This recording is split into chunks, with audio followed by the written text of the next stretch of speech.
जुन डिजास्टर भएको छ त्यसको अहिलेको अपडेट के छ र धेरै आर्मी पर्सनहरू पनि मिसिङ भएको रिपोर्टहरू छ, त्यसको कस्तो प्रकारको रिपोर्टहरू आइरहेको छ इन्फर्मेसन? आज अहिलेसम्मको जो रिपोर्ट छ, जो हाम्रो लेटेस्ट फिगर जो आएको छ त्यहाँ ह्युमन लाइफ लस्ट में अहिले 18 भइसकेको छ त्यहाँ र मिसिङ पर्सन 98 छ। यसमा जो हाम्रो आर्मीको 23 जना जो मिसिङ थियो त्यो पनि इन्क्लुडेड छ र इन्जर्डको नम्बर 26 नै छ जो हिजोको पनि थियो त्यहाँ। आज जो जरुरी कुरा एउटा जो बताउनु यहाँ आवश्यक छ त्यहाँ कि बिहान हाम्रो 27 माउन्टेन डिभिजनको जीओसी सँग कुराकानी भयो र वहाँलाई जो लाचेन र लाचुङको पिपन र जुम्सा जो छ वहाँले इन्फर्मेसन जो शेयर गरेको छ कि जति जना टुरिस्ट हाम्रो लाचेन लाचुङमा छ त्यहाँ everybody is safe and sound, कसैलाई केही प्रब्लम छैन त्यहाँ र आर्मीले आफ्नो जो टेलिकम्युनिकेसन फेसिलिटी र च्यानल सुरु गरेको छ उसमा भोइस ओभर इन्टरनेट युज गरेर आफ्नो फेसिलिटीबाट टुरिस्टहरूलाई पनि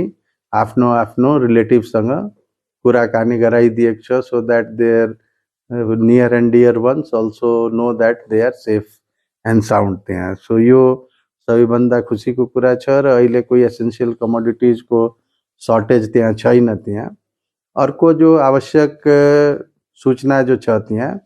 कि हिजो बेलुका नेशनल क्राइसिस म्यानेजमेन्ट कमिटीको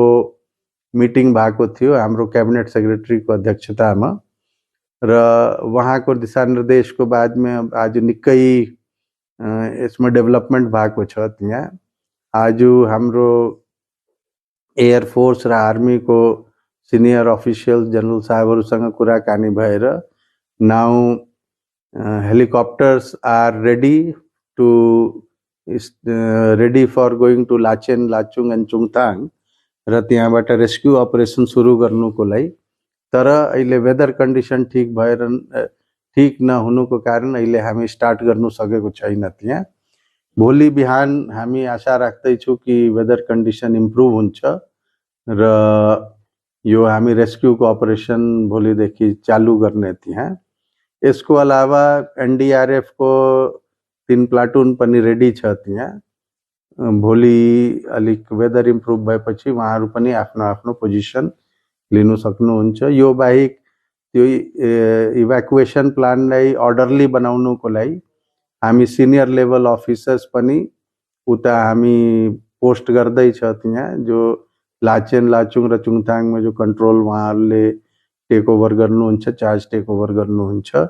र जहिलेसम्म यो रिलिफ रेस्क्यु अपरेसन चल्छ they will be station there only त्यहाँ। यो बाहेक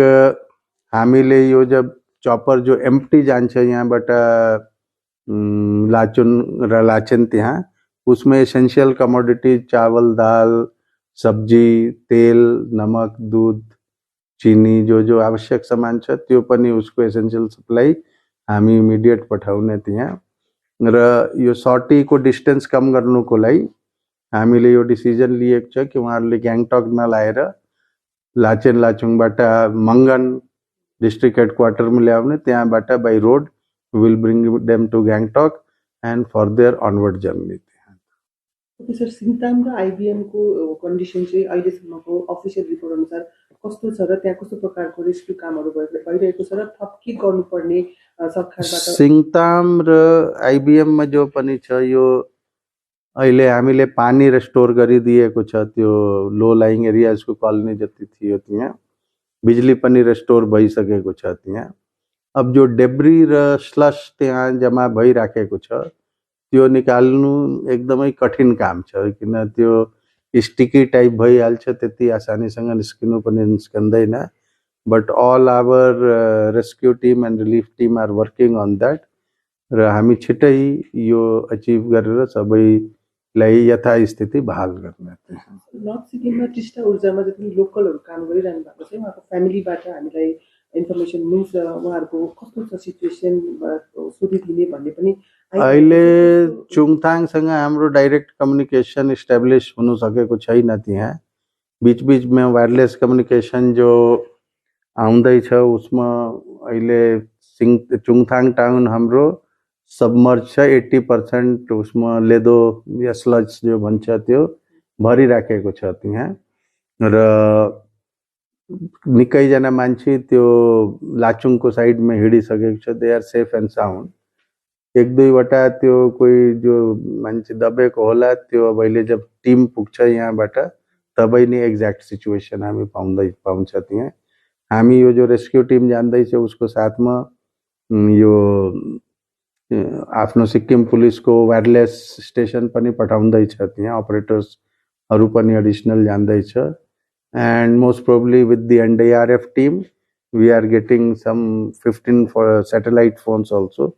उसको बाद यो सब कम्युनिकेसनहरु नर्मलाइज भइहाल्छ यो जुन चाहिँ सिचुएसन छ यसलाई कभर गर्न अलिकति अब सजिलो हुनुको लागि कति जस्तो टाइम लाग्ला सर के अनुमान छ कन्डिसन सजिलो हुनुको लागि जहिलेसम्म रोड रेस्टोर हुँदैन त्यहाँ त्यो भन्नु सक्दैन आज बेलुका हाम्रो मिनिस्ट्री अफ रोड ट्रान्सपोर्टको सेक्रेटरीसँग यसको डिटेल डिस्कसन छ तर मिनिमम 10-15 दिन त हामी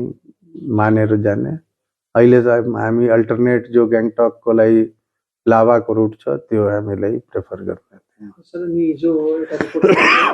12 देखि 14 जना चाहिँ यो चुङथाङको टनलमा फसेको छ भने उहाँले रेस्क्यु गरिसकेको छ त्यो पनि एनडीआरएफ को टिम जो आउँदैछ चुङथाङको लागि they will make necessary arrangements for their rescue भोलि हामी उम्मेद गर्दैछ कि हुन्छ त्यहाँ यो डेली इन्फर्मेसन तपाईँले पब्लिकबाट के भइरहेको छ भने डेली इन्फर्मेसन किनभने second to second situation update हुने सिचुएसन छ र सरकार पक्षबाट स्पेसली स्टेट कन्ट्रोल टिमबाट डेली इन्फर्मेसनको लागि कोही स्पोक्स पर्सन जसमा कि मिडियालाई किनभने सधैँ तपाईँहरू कतिवटा मिटिङमा बिजी हुने गरेको हाम्रो हामीले म जहाँसम्म सम्भव छ म गर्छु म बिजी भएपछि सेक्रेटरी आइपीआरले यो डेली तपाईहरुको ब्रिफिङ यसमा लिन सक्नुहुन्छ any appeal to the public means के गभर्नमेन्टको पक्षबाट एडमिनिस्ट्रेसनको पक्षबाट के किनभने एकदमै एउटा प्यानिक सिचुएसन यो मेरो अपील यही छ कि प्यानिक नगरोस् हाम्रो सिक्किमको जनता कोही प्यानिक नगरोस् सबै चीज कन्ट्रोलमा छ त्यहाँ र प्यानिक भएर त्यो होर्डिङ पनि नगरोस् त्यहाँ जो खानुपिनुको सामान छ अदर एसेन्शियल कमोडिटीज छ पीओएल छ त्यहाँ we are making necessary arrangements for maintaining the supply र यसमा सबै व्यवस्था सरकार गर्दैछ कुनै चीजको लागि टेन्सन लिएर प्यानिक नगरोस् situation will normalise very soon and we shall overcome this catastrophe shortly with full success food स्टकको कस्तो सिचुएसन छ सर जुन चाहिँ एउटा स्टक हुने गर्छ स्टेटको त्यसमा अहिले हाम्रो 2-3 महिनाको केही खाँचो छैन heavy vehicle चाहिँ कसरी हुन्छ लाभा मनसुनको बाटो चाहिँ monsoon it's very narrow and winding so भइहाल्छ slow we will be moving only essential commodities और सामान अभी हम करेंगे नहीं essential commodities vegetables medicines food items this is our priority that there should be no shortage in Gangtok and other parts of Sikkim also connectivity चाहिँ out of यो भएको छ नि जंगुबाट पनि गुनासो भइरहेको थियो उहाँहरुको जुन कनेक्टिभिटी उहाँ हामीले आज एसडीआरएफ को टिम डिप्लोय गरेको छ we are trying to open some road connectivity with state PWD त्यहाँ पनि it is not that Dzongu and Naga is neglected त्यहाँ they are also in our focus and all necessary actions हुँदैछ त्यहाँ आज के रिपोर्ट के हिसाब से अभी तक 18 जनों के हताहत होने की सूचना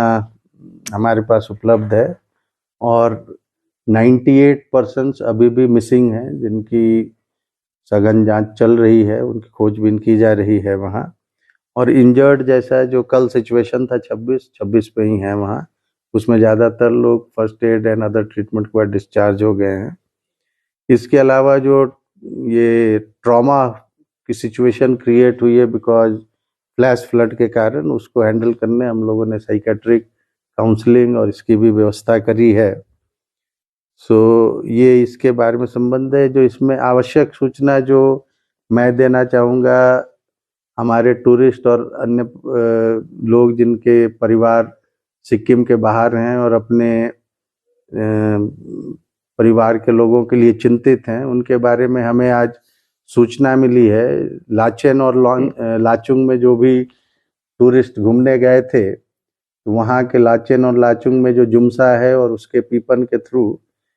हमारे आर्मी 27 माउंटेन डिवीजन की जिनकी फौजें वहाँ तैनात हैं, उनके जीओसी से ये सूचना मिली है कि सारे टूरिस्ट सुरक्षित हैं और किसी बात की परेशानी नहीं। एसेंशियल कमोडिटीज और सारे सुविधा उनको प्रदान किए गए हैं वहाँ। और जैसा कि आपको पता है, कल शाम को नेशनल क्राइसिस मैनेजमेंट कमेटी की मीटिंग हुई थी कैबिनेट सेक्रेटरी की अध्यक्षता में, और उसके बाद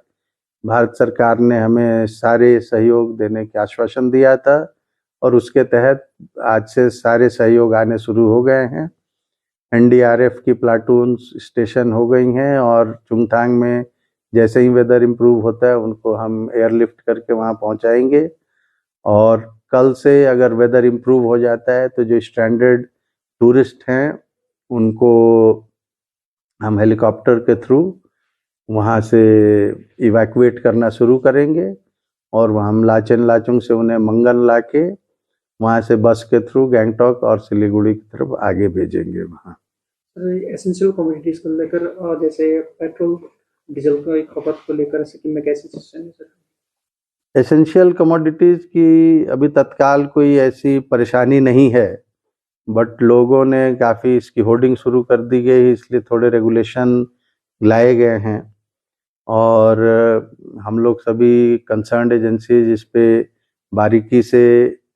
अपना विचार करके इस पे स्ट्रैटेजी बना ली गई है।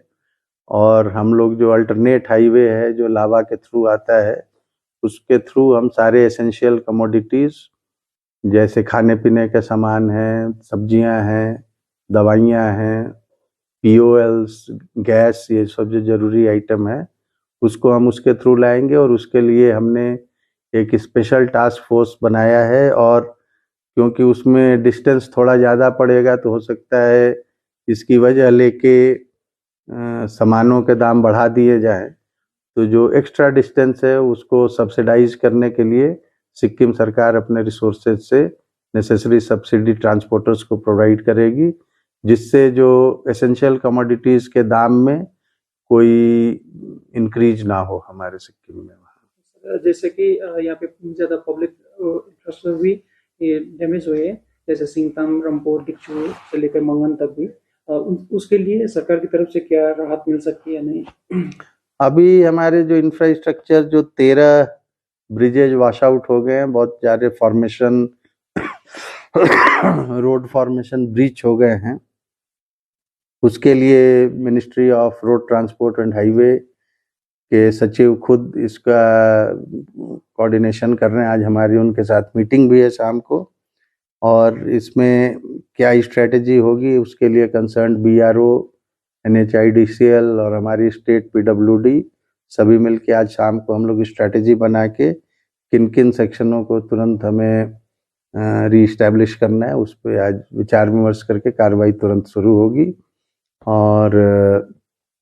अल्टरनेट हाईवे अभी खुला है, इसलिए ऐसी कोई दिक्कत की बात है नहीं।